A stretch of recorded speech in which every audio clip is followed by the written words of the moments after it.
It sound right, boys.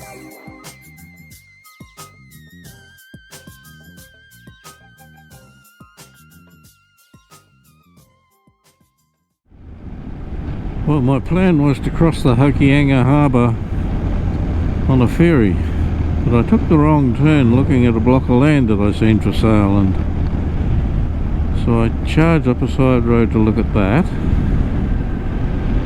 and now I'm on a different road around the Hokianga harbour. It's a twisty road right up around the top. White pine trees all around here. Totra's there to the right.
Well, here I am at the wharf across the Hokianga harbour. I think we've just missed the ferry, so we've probably got a 20-minute wait, but never mind.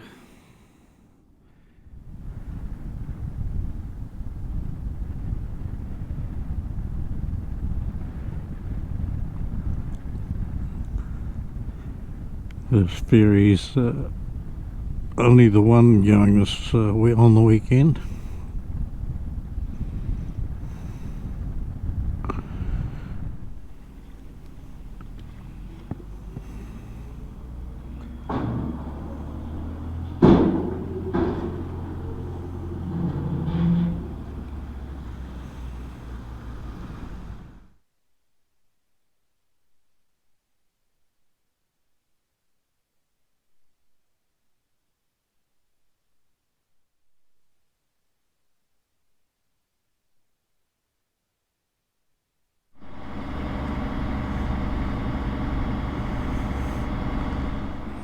Well, there's a map that we can have a review.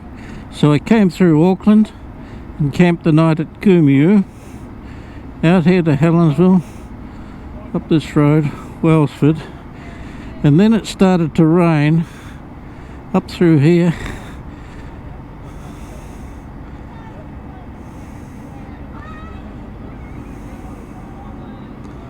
And had a caddy. Then I went all the way up through the top. Then I went out to that bay, out that way, and that way. And now this morning I've come on down round here. And we're at the ferry here at the moment.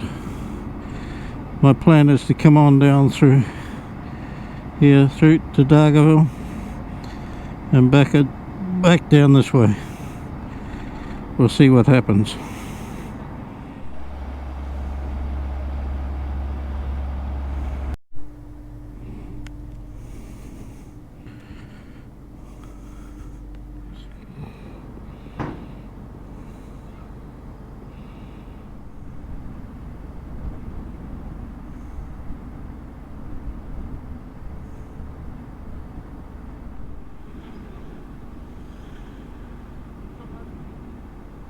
Okay, we got blast off. So we've just got to go over there about 1 kilometre over to the other side.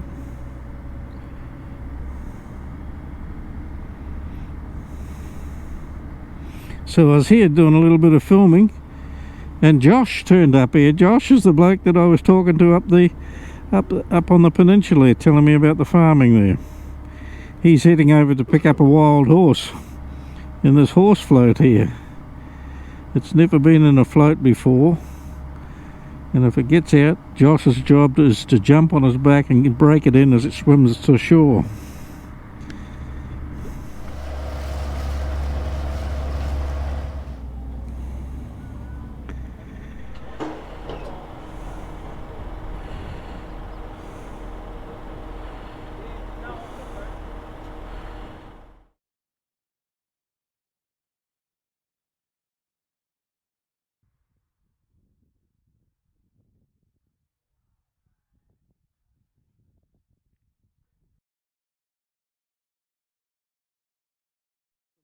Hokianga harbour way down there, and we're just leaving Opunoni.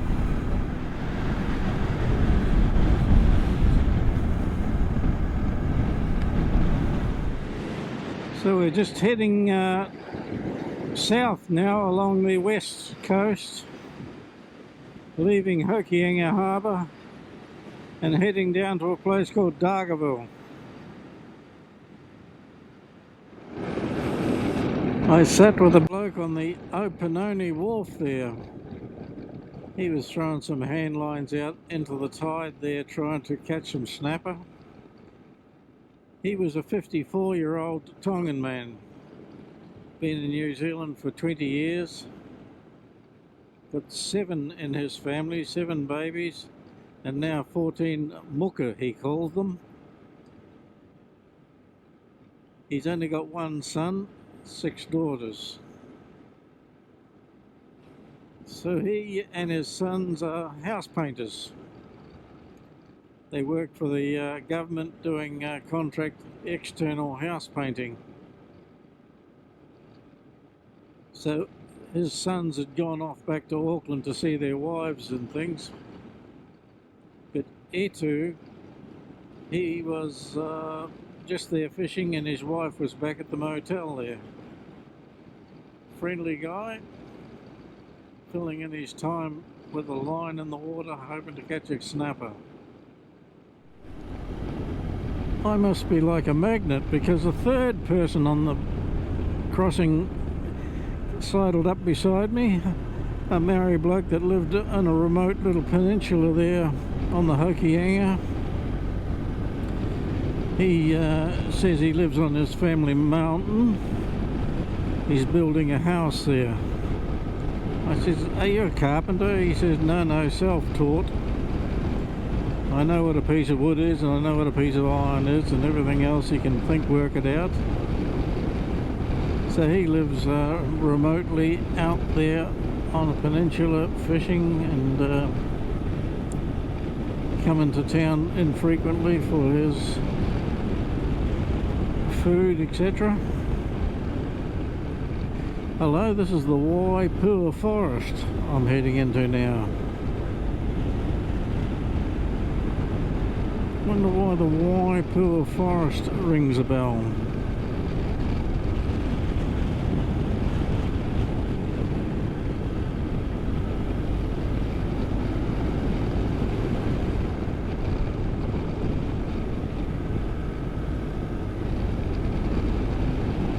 Probably little twisties here. I'm not pushing the bike hard, just let it walk up here. You don't know what's around the corner here with these with the storm that come through last night, but mostly any trees would be cleaned off the road by now, wouldn't they? But you see that bit of stuff there in the middle of the road? Whoopee, front wheel's gone. Down you go. A Kauri protection area. Aye, that's why. The big Kauri tree here is called Tane Mahuta. That's the big New Zealand biggest tree here, so it must be in this Waipoua Forest. Let's see if we can find it.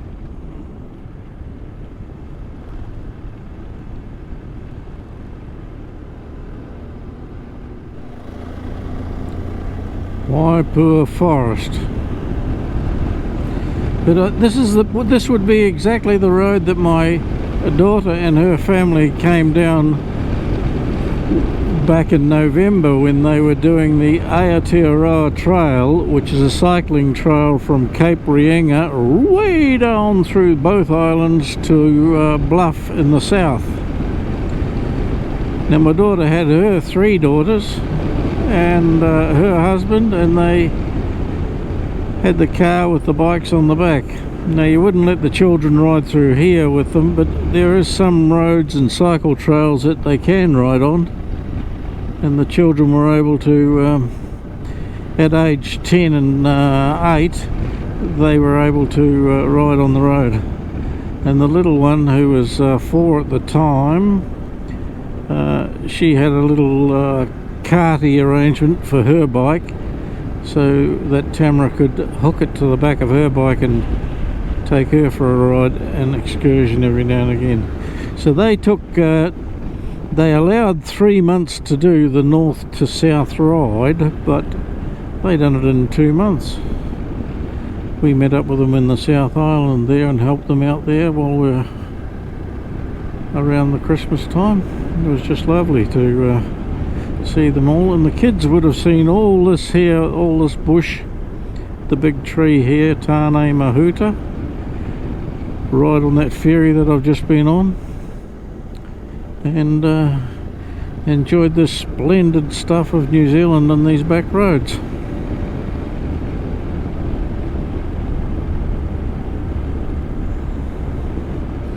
So if you want to see her production, she's made up a series of videos of that with the kids, and that's called Here We Go New Zealand. I'll put the link to it above in the top left corner. the Kauri tree, Tane Mahuta, in 400 metres. Well, let's go and have a look at that, seeing we're here. So there's places to clean your boot, place to scrub your boot, and a walking track here to disinfect your boot. She's a 5-minute walk.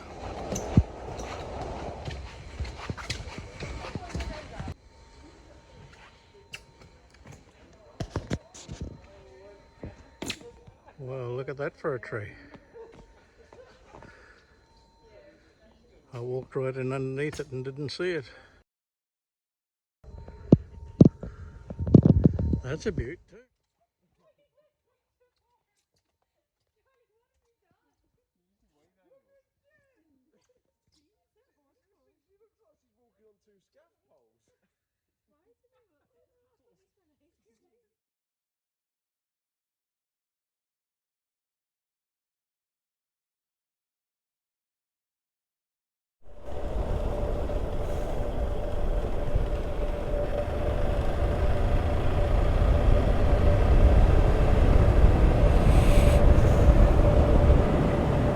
Just a lovely ride through here.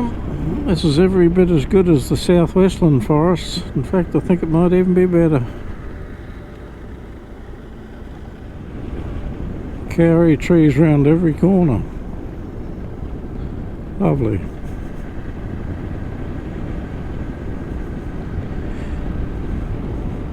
Dieback. You see the top of the trees dead there? That may be the Kauri dieback that they're talking about.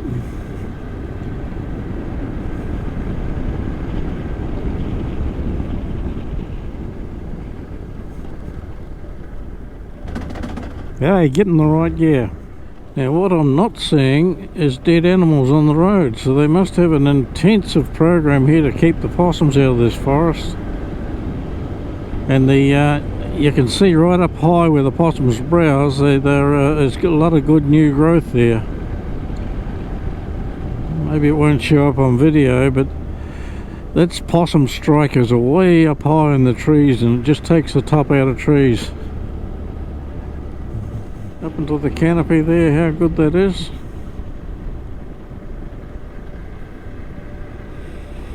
Whereas if a possum's on it, it gets knocked around. Although up on the top of that one there's got the dieback. Oh, that's a dead one in behind there that I was seeing. But most of it's luxuriant growth. Except for that there, that's not luxuriant, is it? As I ride out of that Waipoua Forest, I just want to tell you how much that was enjoyable. I didn't think that there would be still that big a stand of Kauri trees anywhere in New Zealand. I thought they were just remnant forests. But that was special to ride through 15 kilometres of pristine Kauri forest there. Was just something that I'll remember for a long time. You can use superlatives like wonderful, special, fantastic, but none of them do justice to it really. So my recommendation is don't hesitate. If you ever want to see something in nature that's pristine and neat and tidy and there for the future, take that drive through the Waipoua Forest. Lovely. So now I've got about 45 k's to go down to Dargaville along through these rolling foothills here. Hang about and I'll see what happens. I tried to determine when I should turn the camera on, but it's all just lovely. After rain it just seems to have that freshness about the show, doesn't it? And I suppose if I like it, I bet you do too. So I haven't got much room left on my disc with all this filming today.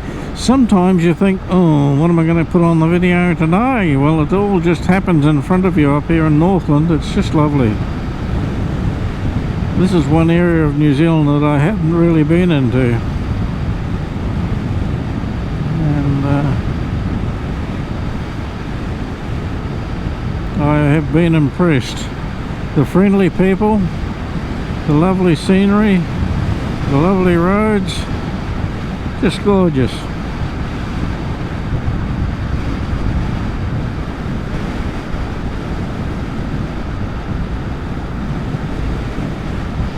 Wanganui and Bluff Beach out here, 6 k's. Let's go and do it.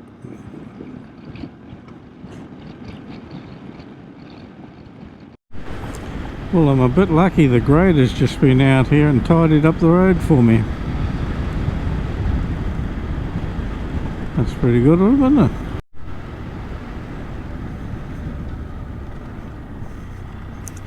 It's sort of a clay surface that I've got here, so she's quite slippery. Woo! Woo! But I've got control as long as I keep it rolling and the bike does the twitching in underneath me.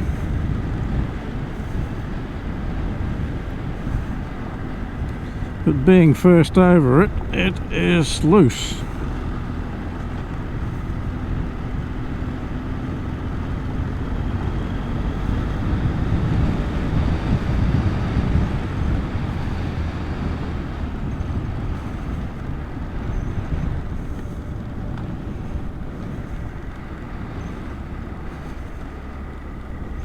Maunganui. I wonder what Maunganui means, because I live at Mount Maunganui, really. It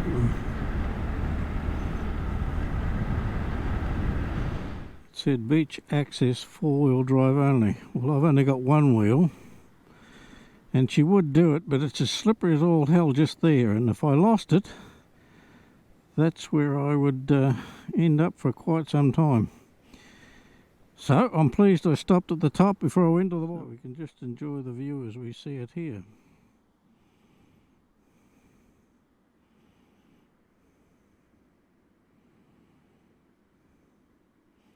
That's where we're going, way down there to Dargaville. Let's do it.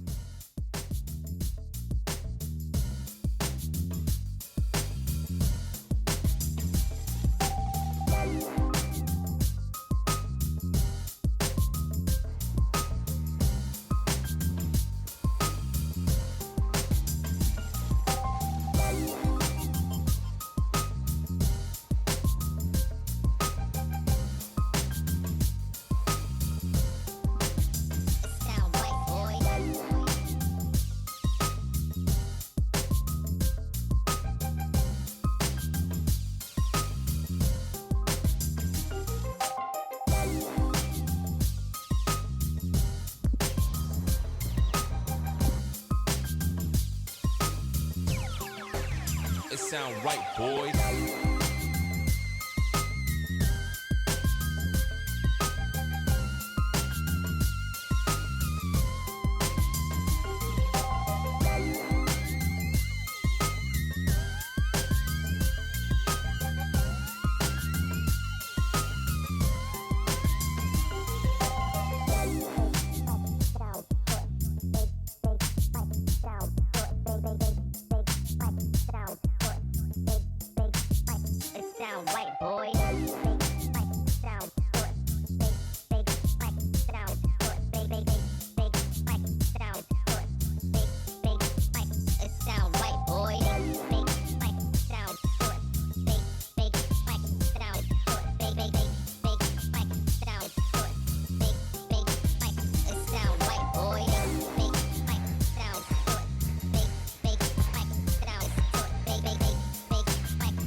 Sound right, boys.